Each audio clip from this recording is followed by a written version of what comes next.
প্রথম সুন্নাত পেলাম পবিত্র হয়ে ঢুকবো, ভালো জামা পরে ঢুকবো 2 নাম্বার। 3 নাম্বার ঢোকার সময় কোন পা, বের হওয়ার সময় 4 নাম্বার মসজিদে ঢুকেই 2 রাকাত। মসজিদে ঢুকে কয় রাকাত পড়েন আপনারা? তাহিয়াতুল মসজিদ, মসজিদে আপনি ওয়েলকাম জানাবেন, ঢুকেই 2 রাকাত পড়বেন, ওযু করলেই 2 রাকাত।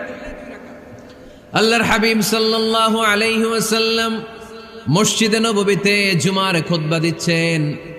খুতবা চলাকালীন সময়ে এক সাহাবী এসে মসজিদের মধ্যে বসে পড়লেন। আল্লাহর হাবিব সাল্লাল্লাহু আলাইহি ওয়াসাল্লাম সাহাবীরে বললেন দাঁড়াও। সাহাবী দাঁড়ালেন।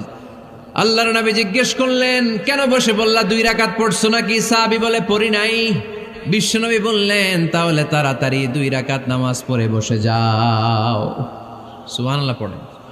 2 রাকাত পড়ো নাই তো পড়ো, দাঁড়াও, তারপরে বসো। দেখেন খুতবা চলাকালীন সময়ে আমাদের খতিবরা কখনো খুতবা থামায়? কথা বুঝেন নাই? জুমার খুতবা আপনারা শুনেন না?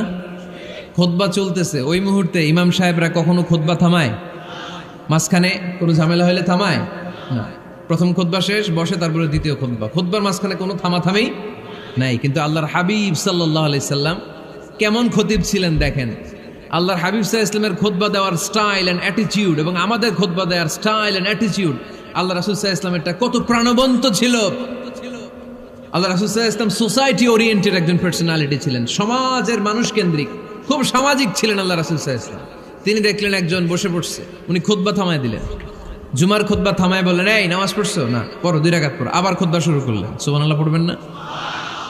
একবার তিনি খুতবা দিচ্ছেন, দেখলেন আল্লাহ রাসূল সাল্লাল্লাহু আলাইহি ওয়াসাল্লামের 2 জন নাতি হাসান আর হুসাইন রাদিয়াল্লাহু তাআলা আনহুমা, ছোট্ট মানুষ, কাতারের ভিতরে ঢুকে কোনো সাহাবী টুপি টান দেয়, কারো পাগড়ি ধরে টান দেয়, একজন এদিকে দৌড় দেয়, আরেকজন ওদিকে দৌড় দেয়। মসজিদে একটা ডিস্টার্ব হচ্ছে।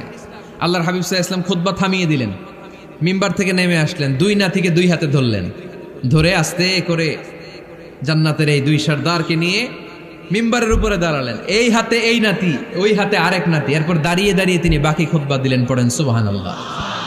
কত প্রাণবন্ত খুতবা। উনিও খুতবা দিতেন, আমরাও খুতবা দেই। আল্লাহর হাবিব সাল্লাল্লাহু আলাইহি ওয়াসাল্লাম খুতবা দিচ্ছেন। এক সাহাবী এসে বলল ইয়া রাসূলুল্লাহ, মদিনায় দুর্ভিক্ষ, বৃষ্টি নাই, আপনি বৃষ্টির দোয়া করেন। রাসূল সাল্লাল্লাহু আলাইহি ওয়াসাল্লাম খুতবা থামায় দিলেন, থামায় দিয়ে দোয়া শুরু করলেন। আল্লাহুম্মা আসকিনা গাইসান মুগীসান মারিআন মুরিআন নাফিআন গায়রা দার আজিলান গায়রা আজল।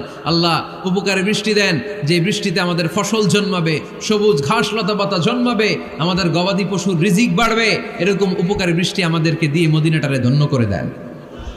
বৃষ্টি শুরু হলো। জুমাবার বৃষ্টি, শনি রবি সোম মঙ্গল বুধ বৃহস্পতি শুক্র, টানা 7 দিন বৃষ্টি। এবার বৃষ্টির চোটে মদিনায় বন্যা হয়ে গেছে। এতদিনে দুর্ভিক্ষ, এতদিনে কি? এখন বৃষ্টির বরকতের দোয়া করছে, বৃষ্টিতে এবার বন্যা।